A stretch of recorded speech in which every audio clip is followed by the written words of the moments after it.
Assalamualaikum warahmatullahi wabarakatuh. Waalaikumsalam warahmatullahi wabarakatuh. Terima kasih teman-teman. Malam ini adalah malam yang sangat spesial sekali karena kita akan berdiskusi dengan seorang narasumber kita yang cukup cukup menarik dan saya pikir ini penting untuk kita diskusikan. Jadi malam ini Real Thinker atau komunitas para pemikir Jakarta dan sekitarnya mengangkat tema tentang manusia dalam konstitusi. Nah, sebagai bahan diskusi, mungkin teman-teman sudah pernah melihat ya, atau pernah menyaksikan di toko-toko buku, yaitu berjudul Menggugat Manusia dalam Konstitusi, Kajian Filsafat atas Undang-Undang 1945 Pasca Amandemen, bersama dengan penulisnya langsung yaitu Bung Daniel Zuhron ya. Selamat malam Bung. Malam, Bung Ma'ruf. Oke, jadi teman-teman yang belum mengenal Bung Daniel, saya baca riwayatnya. Lahir di Jakarta pada 18 April 76. Saat buku ini ditulis, ia menjadi anggota Badan Pengawas Pemilu atau Bawaslu Republik Indonesia periode 2012-2017, aktif dalam dunia kepemiluan sejak 1999 melalui Forum Rektor Indonesia, Jaringan Pendidikan Pemilih untuk Rakyat atau JPPR, dan organisasi lainnya.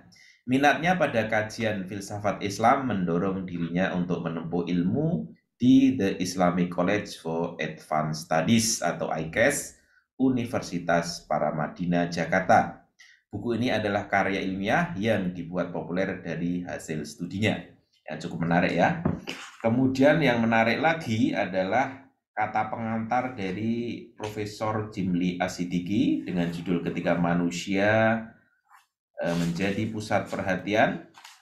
Kemudian juga ada penulis berikutnya yaitu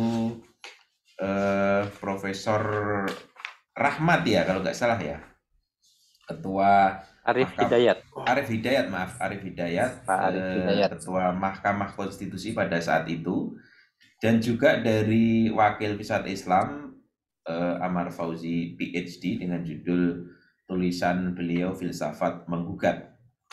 Nah, Bung Daniel, dari dua pengantar ini, saya pikir ini cukup mengantarkan pada diskusi kita bahwa Pak Jimli Asidiki mencoba memberikan highlight bahwa yang namanya konstitusi, kemudian masyarakat dan alam itu bukanlah diskusi filsafat yang tidak bisa dibahas dalam konteks konstitusi. Jadi ada capaian, juga ada yang belum bisa dicapai dalam Undang-Undang Dasar 1945, terutama masalah batas wilayah dan juga wilayah yang berkenaan dengan tata surya. Maksudnya adalah apa ya? Wilayah udara tetapi aerospace gitu kan belum pernah dibahas dan sampai sekarang kayaknya belum. Nah, berkenaan dengan manusia, masyarakat dan budaya ini, mungkin juga budaya pernah dibahas, tapi kata Jimli Asidiki juga di amandemen juga dibahas. Nah, Pak Jimli juga mengatakan bahwa Pak Daniel mengkhususkan pada status manusia dalam konstitusi. Dan beberapa tulisan awal Pak Daniel memberikan pengantar bahwa sebenarnya belum pernah ada satu buku pun yang membahas tentang apa yang dimaksud dengan konsep manusia dalam konstitusi Republik Indonesia dari sudut filsafat Islam ya. Nanti mungkin Pak Daniel menjelaskan lebih lanjut. Dan dua tulisan dari Pak Amar Fauzi dan Pak Ketua Konstitusi mungkin bisa dibahas nanti. Tapi yang jelas pada segmen pertama ini Pak Daniel kita ingin tahu nih proses kreatif dari buku ini. Itu pertama. Yang kedua tentang apa sih sebenarnya yang menjadi masalah sehingga tema ini penting untuk diangkat. Silakan Bung. Baik, Bung Ma'ruf, terima kasih. memang sudah lama saya tidak membuka buku yang ini. Jadi tawaran untuk membuka kembali gagasan yang sempat saya ungkap melalui buku itu sebenarnya sesuatu perjalanan, dan pada perkembangannya hari ini saya sudah mengembangkan tema yang lain, karena kebetulan hari ini saya sebagai rektor di kampus teknologi juga saya berusaha merangkai ya. Dan dari sisi itu sebenarnya buku ini semacam keluh kesah dan juga ada tawaran. Bung Ma'ruf mungkin ingat ya, karena saya ada di ranah dan di dimensi politik, saat itu juga menjadi Bawaslu, Badan Pengawas Pemilu, tentu dimensinya adalah dimensi kekuasaan politik. Dan karena itu istilah-istilah yang muncul dalam konteks buku ini pada dasarnya berangkat dari pengalaman yang real, yang konkret. Bung Ma'ruf mungkin bayangkan, ketika ada orang yang mengatakan saya membela rakyat, apalagi pada jargon kampanye atau yang lain. Kemudian ada juga yang bicara soal saya adalah manusia. Kemudian ada yang lain bicara tentang kami adalah bangsa, kami adalah masyarakat. Nah, istilah-istilah itu sebenarnya apakah muncul sebagai sebuah retorika semata atau memang ada yang direpresentasikan dalam konteks kenyataan? Karena kecurigaan saya itu hanya bersifat jargon, ya. Bersifat jargon, dan karena jargon artinya ya hanya bunyi-bunyian, tidak memiliki pendalaman. Bayangkan, kita ini semua manusia, tetapi ketika masuk ke istilah-istilah yang ada ya, seperti warga negara, kemudian ada penduduk, itu sebenarnya sedang menjelaskan apa? Itu yang yang peristiwa yang real, apalagi dalam konteks hukum atau konteks yang berlaku di dunia hukum. Ini sebenarnya sudah masuk langsung ke istilah-istilah yang perlu dijelaskan lebih lanjut. Tetapi karena dalam hal ini konstitusi itu adalah yang paling tinggi, maka saya berusaha menggali tentang dimensi itu. Karena tentu saja kalau di konteks Indonesia, konstitusi itu adalah Undang-Undang Dasar 1945, dan di dalamnya tentu berisi tentang naskah, teks, pasal-pasal, kata-kata, dan ya menarik ketika bicara pasca amandemen, karena di situ banyak masuk ke soal-soal yang baru sebenarnya. Jadi apakah dengan ini ada dalil-dalil yang tertuang dalam perdebatan-perdebatan di dalam penyusunan pasal-pasal tersebut pasca amandemen, itu yang ingin saya cari. Kenapa? Karena menarik saja, misalnya kapan kita gunakan istilah penduduk, kapan kita gunakan istilah warga negara, kapan kita gunakan kedaulatan rakyat, kapan kita gunakan kita sebagai manusia yang memiliki hak asasi, dan kapan kita dijadikan sebagai predikat adalah orang. Nah, itu kata-kata yang semua ada ketika kita buka Undang-Undang Dasar kita. Nah, ini sebenarnya sedang terjadi apa? Nah, maka semacam pencarian ya. Saya berusaha mencari apakah ini ada definisinya, ataukah ini lebih merupakan permainan bahasa, ataukah memang ada pesan yang ingin disampaikan oleh perumus atau dalam konteks menggagas amandemen di pasal-pasal tersebut. Nah, itu pencarian yang ke sana. Karena kalau tidak, saya pikir ya hari ini saya misalnya sebagai warga negara boleh, saya sebagai manusia pasti. Saya sebagai penduduk karena saya berdomisili. Kemudian saya sebagai rakyat. Nah, ini kan semua predikat-predikat yang pada satu waktu itu saya punya semuanya. Tapi kapan digunakan? Kapan itu bisa dibuktikan? Nah, itu soal-soal yang berangkat dari gagasan sehari-hari kita sebenarnya. Ya, mungkin itu seperti kurang kerjaan, tapi ya kalau Anda masuk ke dunia hukum itu perdebatan tentang legal standing sederhana. Karena saya sering bersidang di Mahkamah Konstitusi misalnya karena dalam konteks pemilu ya. Sebelum membahas aspek-aspek yang berat tentang masalah hukum, orang ditanya dulu, Anda ini siapa? Kira-kira gitu. Legal standing-nya apa? Kenapa kok Anda berani datang ke pengadilan ini? Itu selalu ditanya begitu. Itu pertama. Dan dalam pemeriksaan hukum sekalipun, jangan sampai ada hukum memeriksa orang yang salah. Nah, ini kan sudah mulai muncul. Status tentang saya hari ini menghadap ke Bapak Hakim di pengadilan, itu saya sebagai warga negara, saya sebagai penduduk, saya sebagai manusia, saya sebagai rakyat. Nah, ini soal-soal yang saya kira menarik untuk dikaji lebih jauh. Karena kalau tidak jelas statusnya, tertolak. Nah, dalam hukum itu harus definitif, harus jelas.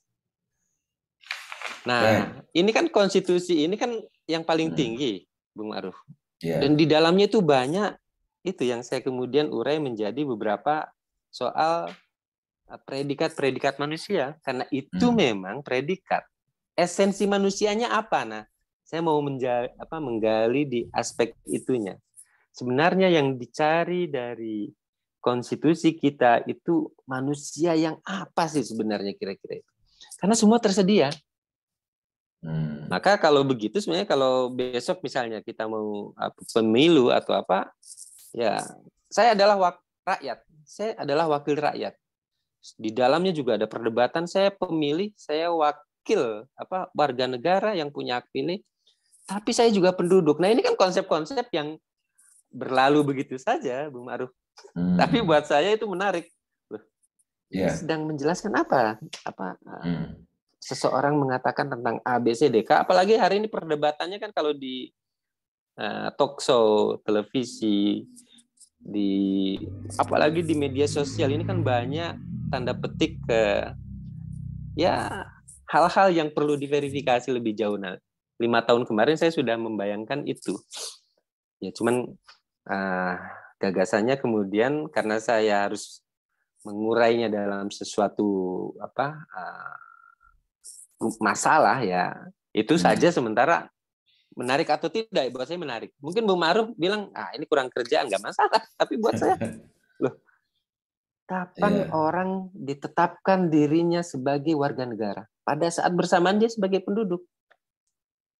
Pada saat bersamaan dia adalah rakyat. Nah, ini adu kuatnya yang mana? Karena kalau nanti kita berdebat tanpa memiliki kedudukan dan bahkan dalam filsafat nanti kita akan urai dalam konteks realitas yang mana yang kita sedang mainkan. Itu lebih berat lagi. Baik, Bung Daniel. Jadi sebentar, Bung Daniel. Kira-kira gitu, Bung Ma'ruf. Ya, menarik sekali. Jadi saya waktu membaca ini dengan penjelasan Bung Daniel lebih paham penjelasan Bung Daniel. Jadi soal legal standing tadi. Nah, ini sebelum diskusi lebih lanjut, saya mau tanya dulu. Ini persoalan tuh lazim di negara manapun ya atau tidak? Itu pertama ya. Yang kedua, kalau penjelasan Bung Daniel tentang legal standing berarti ini kan domainnya itu sebenarnya kan pada saat head to head dengan konstitusi gitu loh. Nah, kalau misalnya saya sebagai warga negara yang tidak bersentuhan dengan hukum ya, mungkin juga nggak ada masalah. Tapi kalau saya mau katakanlah mau sidang, saya punya kasus, tentu saya juga harus memiliki legal standing kan gitu. Nah, ini kan berarti ada orang yang harus memiliki wawasan tentang itu gitu loh. Misalnya status manusia, status tentang warga negara, masyarakat dan sebagainya. Mereka harus paham itu. Artinya kan itu tidak bisa dibebankan pada seluruh masyarakat gitu, Bung Daniel. Bagaimana Anda menanggapinya? Ya, ini kan soal yang dalam beberapa keseharian kita saya kira terjadi, tidak hanya di ruang persidangan, karena saya tidak sedang mengkaji aspek-aspek legal semata. Itu hanya untuk memudahkan saja.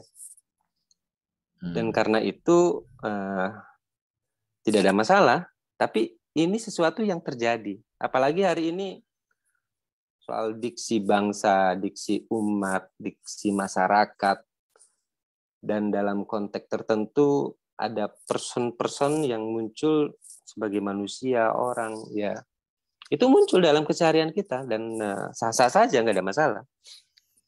Nah, ini punya dampak karena pengalaman keseharian ini itu naik ke level konstitusi, Bung Maruf. Itu persoalannya sebenarnya. Karena konstitusi itu adalah yang tertinggi.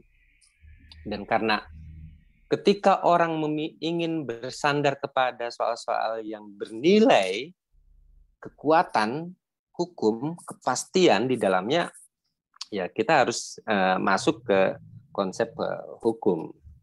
Ya, dari sisi itu tidak semua orang juga harus memahami ini, tetapi saya kira sehari-hari dia mendengar.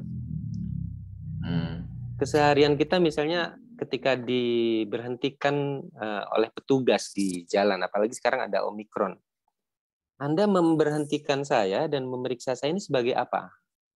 Sebagai manusia, sebagai penduduk, sebagai warga negara, kan karena ini sesuatu yang tidak pernah kita coba sebenarnya.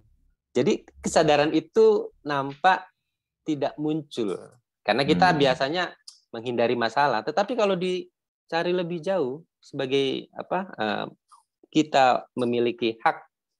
Bapak memeriksa kami sebagai apa? Apakah saya harus konteks pandemi misalnya sekarang ini, kita memiliki identitas. Identitas kita itu tercermin dari aplikasi yang muncul, dan aplikasi ini mencerminkan apa? Status apa? Kan bisa digali lebih jauh. Buat beberapa orang saya kira itu penting. Tetapi karena ini easy going, kehidupan itu berjalan seperti biasanya, saya kira tidak menghilangkan konsep itu. Cuman orang tidak pernah mengujinya dalam keseharian kata, karena dunia komunikasi kita kan dunia yang berjalan seperti biasanya, kehidupan tidak akan berhenti kehidupan ini karena membaca buku ini. Tetapi ketika dipikirkan sejenak saja, iya ya, apa haknya untuk memberhentikan saya? Sementara dia tidak bertanya tentang status kita hari ini. Nah, itu nanti muncul perlakuan-perlakuan yang berbeda ya. Dalam beberapa ada istilah very VVIP, very important person. Kira-kira gitu. Nah, person itu adalah karena dia sebagai manusianya, sebagai jabatannya, sebagai macam-macamnya. Padahal kita tahu dalam agama semua manusia adalah sama, hukum juga menjamin sama, tetapi dalam realitasnya ada perlakuan yang berbeda. Nah, ini pula yang tercermin dari konsep-konsep dalam konstitusi itu, Bung Maruf. Ya, menarik Bung Daniel. Tadi sudah dijelaskan tentang bagaimana itu menjadi masalah ketika misalnya di jalan gitu ya, tentang kasus Omikron. Kemudian yang jadi pertanyaan saya itu, apakah ini atau konsep yang Bung Daniel mau cari ini sebenarnya ini wewenang siapa gitu loh. Kalau Bung Daniel kan di buku kan dijelaskan juga tentang ini adalah konsep iktibari, kesepakatan kan gitu. Nah, siapa yang menyepakati ini kan gitu? Founding father kah ataukah anggota dewan hasil pemilu, atau siapa aja boleh memberikan argumentasi tentang kedudukan dari manusia itu dalam konstitusi. Tapi sebelumnya ini dulu ya Bung ya, jangan dijawab dulu, nanti kita masuk pada segmen kedua karena segmen pertama cukup untuk kali ini. Sekian Bung Daniel, terima kasih. Wassalamualaikum warahmatullahi wabarakatuh. Waalaikumsalam warahmatullahi wabarakatuh.